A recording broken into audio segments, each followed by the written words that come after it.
Green Lantern is one of my favorite superheroes across all publishers, and the lore with the Green Lantern Corps goes so deep.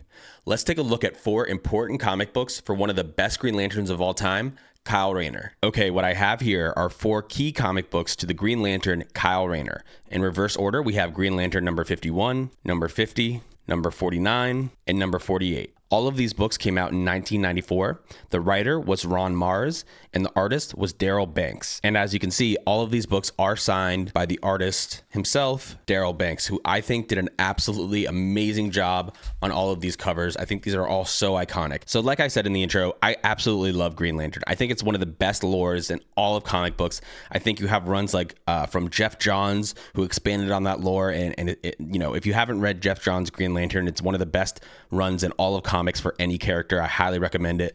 And I've just always loved Green Lantern ever since I was a kid. One of the first comic books I ever read was a Green Lantern comic book in the 90s. Now, I didn't know a ton about Kyle Rayner. I knew more about the other Green Lanterns up until around a year ago when I read this, which is the Green Lantern Kyle Rayner Rising Compendium. If you are interested in the character of Kyle Rayner Green Lantern, this is the best place to start. It gives you the whole backstory and the beginnings of this character as a Green Lantern. It's great, and I highly recommend it. And the art in here the whole way through is beautiful. So yeah, I highly recommend you read this if you're interested in the character. Now let's talk about these books, because like I said, these are all key issues related to Kyle Rayner. So here we have the first cameo appearance of Kyle Rayner on the final page, and the first cameo appearance of Alexandra DeWitt, who's Kyle Rayner's girlfriend, who has a very tragic and controversial ending in just a few issues after this one. Next, we have the Tom Brady cover, I like to call this. It's an iconic cover by Darryl Banks. It's the first appearance of Kihan,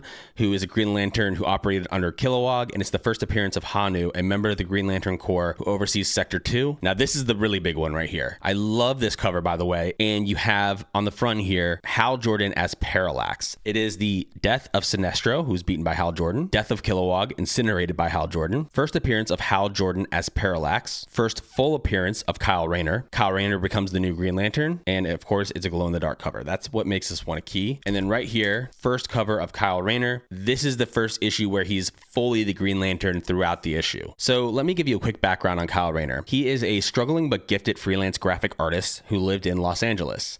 Now, what happens is Hal Jordan basically goes on a rampage, a grief-stricken rampage, and wipes out the Green Lantern Corps. Ganthet sends the last lantern ring to Earth, and it ends up in the hands of Kyle Rayner. Kyle Rayner is one of the coolest characters in all of comics. Green Lantern is one of the best lore in all of comics, and I'm just super happy to have all 4 of these awesome comic books in my collection.